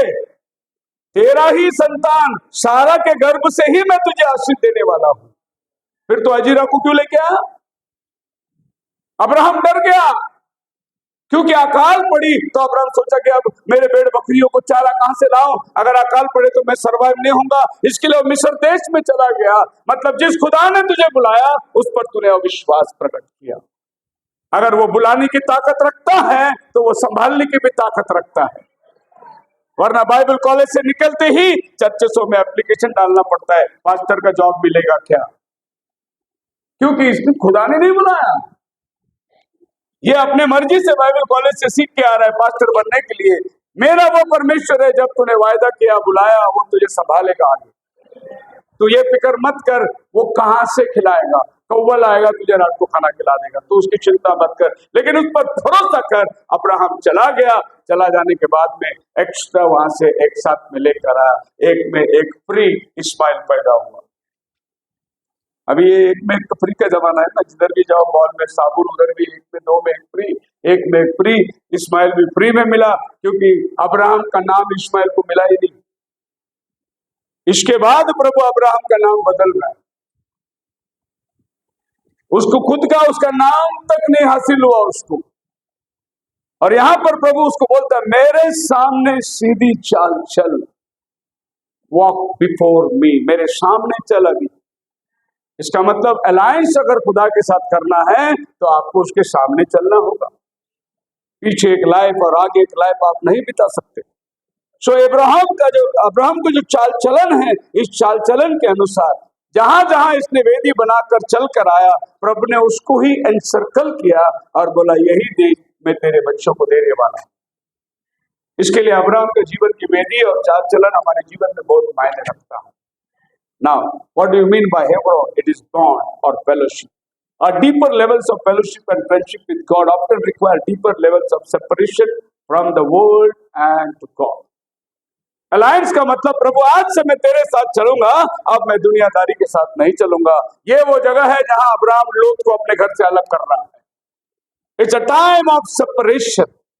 भाई लोत देख ऐसा है, सामने जमीन पड़ा है, तुझे जो चाहिए वो दे सकता है। जब ये लोग सदोम से बाहर निकला तो लोत को पसंद आया। सदोम के पास का जो जमीन थी, जॉर्डन के पास की जो जमीन थी, हरियाली थी, उसने अब्राहम को बोला मैं ये जगह चुन लेता हूं। और उसने सदोम के पास में तंबू गाड़ा, सदोम के पास में तंबू गाड़ा। अब्राहम बोला रेगिस्तान तो रेगिस्तान, अरे खुदा का चुना हुआ जिधर भी रहेगा खुदा उसको आशीष देगा। पहला चॉइस उसने क्या किया? लोत को बोला तू चुन के ले ले। आगे हम देखते हैं 3 times in Abraham called a friend of God. Personal challenge, a challenge to alter at Hebrew presence. Genesis chapter 13 verse 9. Is not the whole land before you? Separate yourself, I pray thee, from me. If thou wilt take left hand, then I will go to the right, and if thou wilt take the right hand, I will go to the left. The choice is yours. अगर हमारा घर होता तो पहले सारा बोलते Abraham के इधर आओ किचन में। इशारा ने आंखी का इशारा काफी है, अंदर। क्यों जी? उसको पहले चॉइस दिया, क्या हम नहीं जा सकते थे? अपना भतीजा है करके उसको अच्छा हरियाली जमीन देके हम क्या रेगिस्तान में मैं पानी भरने जाऊं कुएं में? लेकिन सारा अपने पति को प्रभु बोलती थी, लॉर्ड। प्रभु मतलब मेरा जीवन का तू श्रोता है, अधिकार है, तू जहां मुझे रखेगा मैं वहां रहूंगा। तू जैसा मुझे रखेगा मैं वैसा रहूंगा। पहला चॉइस उसके पास, पहला चॉइस वो लेने दे। वो सुंदरता को देखकर चला गया। हेब्रोन वो जगह है जहां आपको खुदा के साथ होना है, दुनियादारी से अलग होना है। Hebron calls for separation. जब तक तुम सेपरेट नहीं होते हो, आप खुदा के साथ करार में एक नहीं हो सकते। उसके साथ बॉन्ड एग्रीमेंट में आना बहुत जरूरी है। ये वो टाइम था कि लोत को अपने घर से अलग करना, क्योंकि लोत के और अपने नौकर चाकरों के बीच में झगड़े हो गए। मैं पास्टरों को सलाह देता हूं, अगर चर्च में कोई झगड़ा कर रहा है, कोई पार्टिसिपेशन की बात कर रहा है, कोई निग्लेक्ट की बात कर रहा है, समझ जाओ प्रभु उनको आपके पास से निकाल रहा है। इसके लिए उसको रोको मत, क्योंकि प्रभु ने अब्राहम और लोत को अलग करने के लिए नौकरों के बीच में झगड़ा लगाया। जब नौकर झगड़ने लगे तब अब्राहम बोला, देखो मुझे शांति चाहिए, तू अपने को जो जमीन चाहिए तू जा सकता है, उसको अलग करा। ऐसा ही जब भी चर्च में बगावत होती है, बड़े प्यार से बोलो, जितने लोगों को लेके जाना है लेके जा, अलग हो जा, तकलीफ मत दे, शांति बनाए रख। और लोत जब अलग हुआ, बाइबल बोलता है 14 अध्याय में प्रभु ने बोला, जब लोत अलग हुआ तब प्रभु अब्राहम से बात किया। प्रभु ने बात करना ही छोड़ दिया था। जब तक आपके साथ दुनियादारी रहेगी, प्रभु का डील आपके साथ खत्म हो जाता है। जब आप अपने आप को हेब्रोन में सेपरेट बनाओगे, खुदावन आपसे बात करता है, Lord going away from God. In fact लोत अब्राहम को नहीं छोड़ रहा है, वो खुदा को छोड़ के जा रहा है। आपको मालूम नहीं, आपको लगता है कि अरे अब्राहम अपने चाचा को छोड़ के, नहीं, वो खुदा को छोड़ के जा रहा है। बाइबल कहता है लूक के 17:30 के अंदर 31 में, लोत की पत्नी को स्मरण करो। जी बाइबल किधर भी नहीं बोलता सारा को याद करो, रेबेका को याद करो, नहीं बोलता। लोत की पत्नी को याद करो बोलता है, क्योंकि लोत की पत्नी नमक का खंबा बन गया। अब आप ये मत सोचिए कि लोत की पत्नी जो है हल्का विश्वासी थी, नहीं, उसका चाचा प्रॉफिट था। उसकी चाचा अब्राहम के साथ में खुदावन आमने सामने बात करता था, और उसको सब अनुभव मालूम है अब्राहम का। लेकिन ये मत सोचिए आप क्रिश्चियन घराने में पैदा हुए, एंड टाइम मैसेज को चर्च को जाते हैं इसीलिए आप रैप्चर में जाओगे। लोत की पत्नी की तरह आपका जीवन होगा तो आप रह जाओगे पीछे। लोत की पत्नी को याद करो, लोत की सेपरेशन को परमेश्वर ने चाहा। बाइबल क्या कहती है, पहले पहले अब्राहम के जीवन को देखेंगे, the first priority was peace, शांति रखो, पहले झगड़ा बंद करो। बात क्या है, अगर लैंड पुरता नहीं है तो अपने लिए लैंड देख ले, नहीं पुरता है तो अपने लिए जा ले। यहां पर झगड़ा बहुत अजीब अजीब किस्म की होती है। पास्टर का असिस्टेंट जो ट्रांसलेशन कर रहा था, उसने पास्टर के साथ बगावत कर दी। मुद्दा क्या था, जो ताइक मिलेगा 50-50 लेगा तो मैं ट्रांसलेशन करूंगा, नहीं तो मैं अलग होता हूं, क्योंकि आप प्रीचिंग कर रहे हैं, मैं आपका ट्रांसलेशन कर रहा हूं। 50% ताइक का मैं भी क्या हूं, हकदार। ये छोटे मोटे लोग नहीं, बहुत बड़े बड़े लोग इस एंड टाइम मैसेज में जिनकी 40 और 50 साल हो चुके हैं, ऐसे लोगों की लड़ने के मुद्दे हैं ये। अब peace Jesus Christ taught among the peace maker, Matthew 5:9। मेल कराने वाले हैं, हाँ क्योंकि वे परमेश्वर के पुत्र कहलाएंगे। जी, धन्य हैं वो मेल कराने वाले। हिब्रू 12:14। सबसे मेल मिलाप हो और उस पवित्रता के खोजी हो जिसके बिना कोई प्रभु को कदापि न देखेगा। हमारे यहाँ एक पास्टर जी थे, उसके चर्च में जाने के टाइम पे जो छोटी सी गली थी, संडे को लोग क्या करते हैं, अपने अपने घर के आगे बैठे हैं, छुट्टी है सबको तो पैर लगा के बैठे। कभी कभी विश्वासी लोग जाने के टाइम पे एक सिस्टर के पैर लग गई और वो आदमी ने बोला दिखता नहीं क्या, सिस्टर ने उसको बोली तो अंधा है क्या रास्ते में बैठा, और ऐसे गाली गलौज शुरू हो गया। हमने पास्टर को जाके बोला अपने सिस्टर को बोलो बात नहीं करे, अंदर आ जाए। पास्टर जी बोला उनको ऐसा ही मांगता, हर संडे ऐसी बैठते। और वो सिस्टर जब अंदर आया, आराधना चालू हुआ, ऐसी अन्य भाषा बात कर रही थी, वो रबा रबा रबा रबा, बाहर दूसरा अन्य भाषा बात कर रही इधर दूसरा अन्य भाषा। You be a peace maker. Pastor खुद बोलता है उनको ऐसा ही चाहिए, उनको ये नहीं झगड़ा करेंगे तो सुधरेंगे नहीं। वो पास्टर उनको साथ कर रहे सपोर्ट के लिए। यू शुड बी, कहीं पर भी जाओ, किधर भी जाओ, आप एक शांति बनाने वाला बन जाओ, हमेशा आग लगाने वाला नहीं। Second, Abraham used gentle words to prevent an escalation of the issue. अब अब्राहम ने उसको लेके आया, चाहे तो अब्राहम उसको तो थप्पड़ लगा सकता, अब्राहम का अधिकार है, उसका भाई का लड़का है वो, लेकिन अब्राहम बड़ी शांति से आया, बोला देख अपने अंदर झगड़ा नहीं चाहिए, तेरे नौकर और मेरे नौकर के बीच में वाद विवाद नहीं किया, हमें शांति से रहना है, तू जो अलग होना है तो अलग हो सकता है, पूरा जमीन तेरे सामने खाली है। थर्ड चीज अब्राहम ने कहा, was willing to take a loss for the sake of peace. भले ही वो अच्छा जमीन लेने दो, हम रेगिस्तान में रहेंगे, नुकसान लेने को तैयार हुआ, लेकिन लड़ने के लिए तैयार नहीं हुआ। शांति बनाए रखने के लिए कभी कभी हमें नुकसान भी उठाना पड़ता है, लेकिन उठाइए, खुदावन आपके साथ है। Abraham went to Hebron, provide a vivid and arresting time where Lot was choosing a physical prosperity over prosperity of the soul. Abraham is following God by faith, and to Abraham God then renews his assurance and promises. And what about Lot? Lot एक अच्छा देश, एक अच्छा शहर, जहां उसके बच्चों की भविष्य, जहां मॉडर्निज्म हो सकती है, वो सुंदरता को देख रहा है, लेकिन अब्राहम रेगिस्तान को देख रहा है। बाइबल बोलता है उसने सदोम के बाहर तंबू बाड़ा।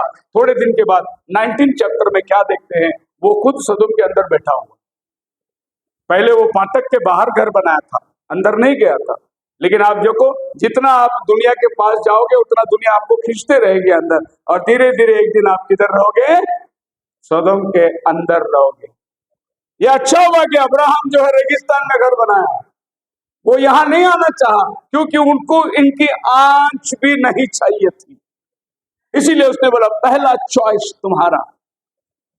दूसरे शब्दों में मैं कहूं तो उसने सदोम की सुंदरता को देखा, लेकिन उसकी पत्नी नमक का खंभा बनता है वो नहीं दिखाई दिया उसको।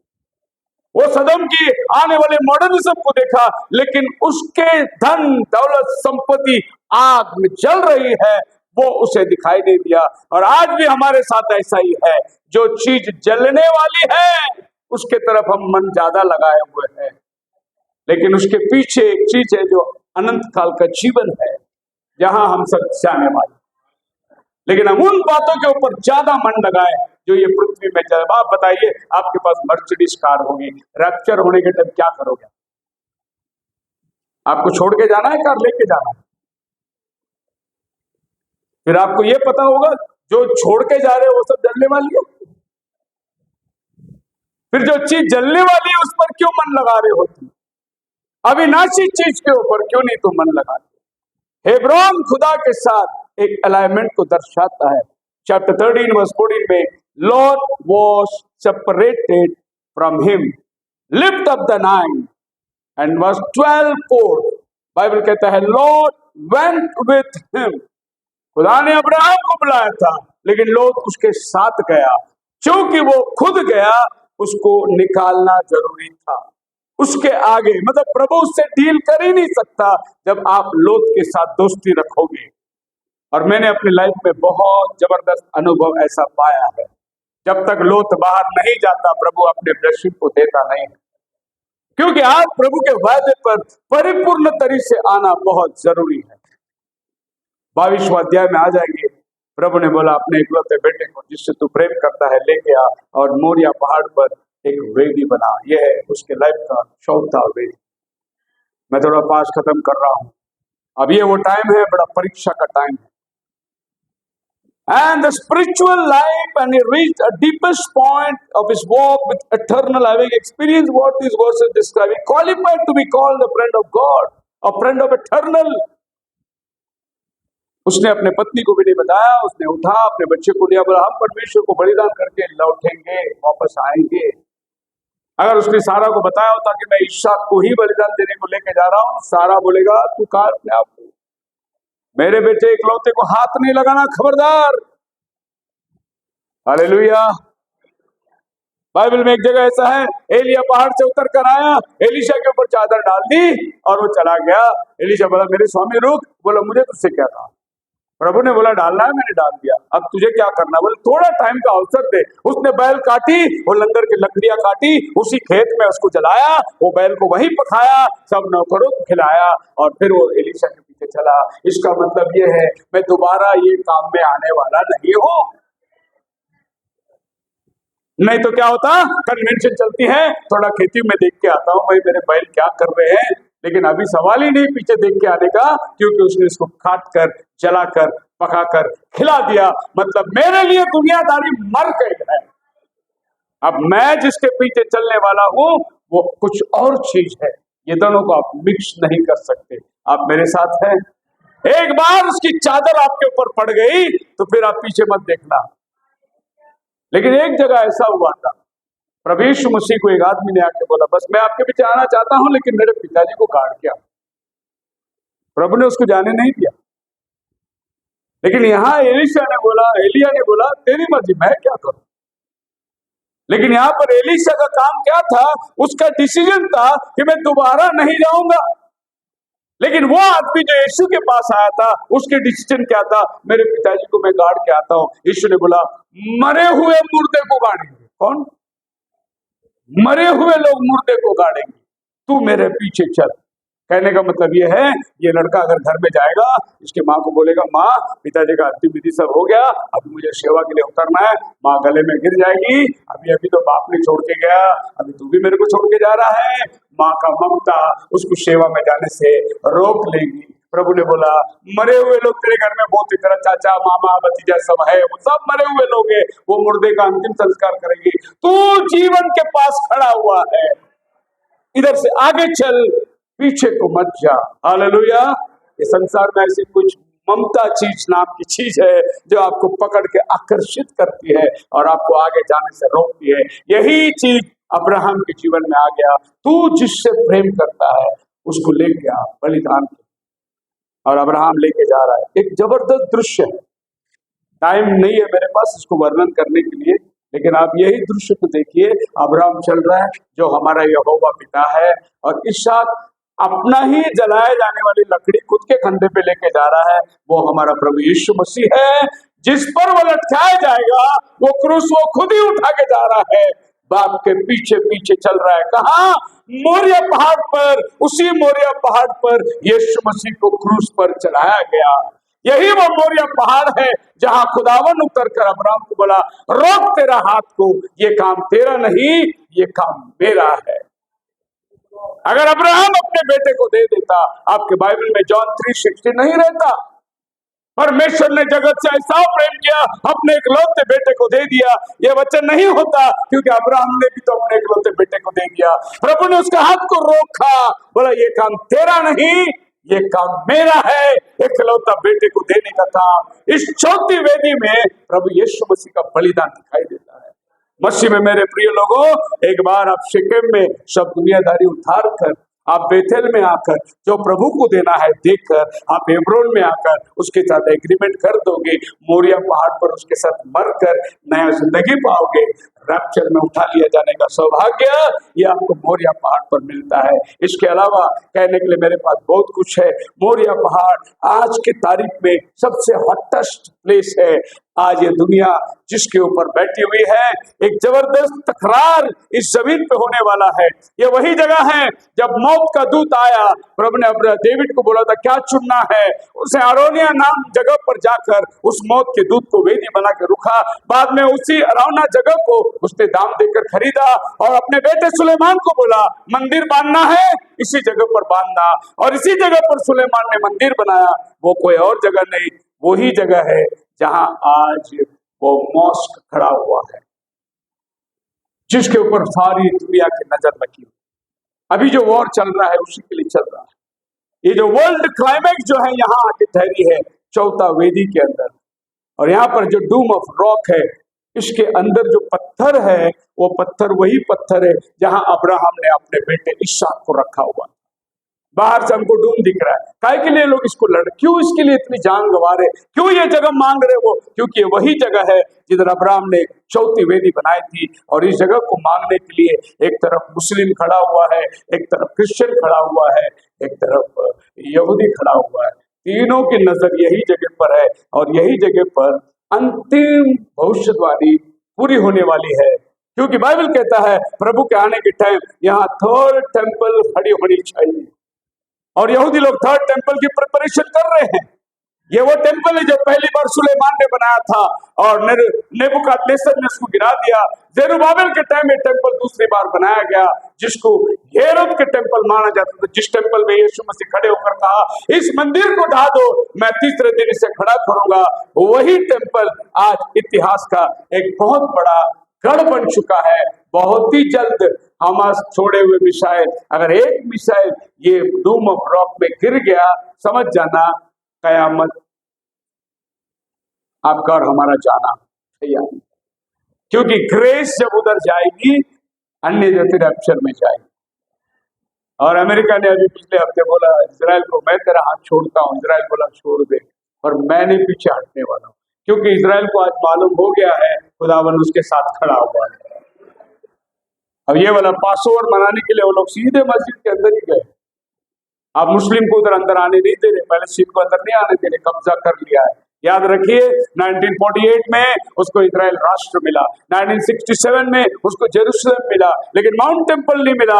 माउंट टेम्पल उसने अभी जबरदस्ती छीन के लिया, क्योंकि टाइम इजराइल को मालूम पड़ गया है प्रभु का आना निकट है और आपका और हमारा जाना निकट है। इसीलिए अपने लाइफ में वेदी बनाना शुरू कर दो और उस वेदी के अनुसार अपने जीवन को प्रभु के साथ अलाइन कर दो। आइए दुआ के दर जाएंगे, अपने आंखों को बंद करेंगे, अपने स्थानों पर खड़े हो जाएंगे और एक छोटा सा कोरस में गाता हूँ, इसमें हो सके अपना जीवन को जांच कर देख ले। प्रभु के एक होने का समय है। दिल पे जो तेरा बड़ा बोझ है, सारी उम्र का यही रोग है। दिल पे जो तेरा बड़ा बोझ है, सारी उम्र का यही रोग है। क्यों नहीं आता यीशु पास तू, ताकि रहे ना उदास तू। क्यों नहीं आता यीशु पास तू, ताकि रहे ना उदास तू। आजा प्रभु यीशु के दर आजा, जीवन मिलेगा तुझे। आजा आजा प्रभु यीशु के दर आजा, जीवन मिलेगा तुझे। आजा आजा आजा। यूं ना सोचो कि लंबी रात है, सारी दुनिया बेज़बात है। यूं ना सोचो कि लंबी रात है, सारा जहां ये पक्षपात है। धोखा ही धोखा ये संसार है, यीशु मसीह सच्चा प्यार है। धोखा ही धोखा ये संसार है, यीशु मसीह सच्चा प्यार है। आजा प्रभु आपको बुलावा दे रहा है। आपकी जो भी हालात है, अपने जीवन में वेदी बनाना शुरू करो। आजा प्रभु यीशु के पहले शिखे, फिर बेथेल, फिर हेब्रोन और आखिर में मोरिया। आजा आजा। विश्वासी भाई और बहन, यदि अब तू ये सोचता होगा कि कन्वेंशन होती रहेगी, मैं कहता हूं कि ये आखिरी कन्वेंशन हो सकती है। शायद ये मौका होगा आखिरी, तुझको बुलाता यीशु नाज़री।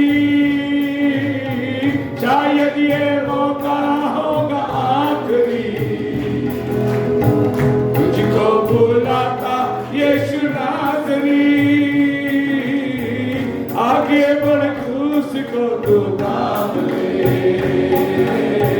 अपनी जिंदगी तेरी नाम ले।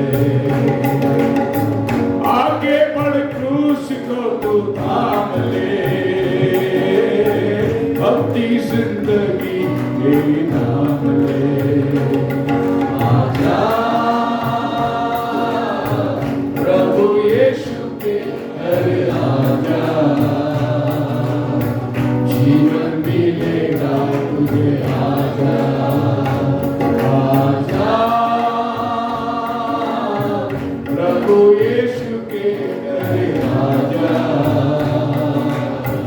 जीवन मिलेगा तुझे। आजा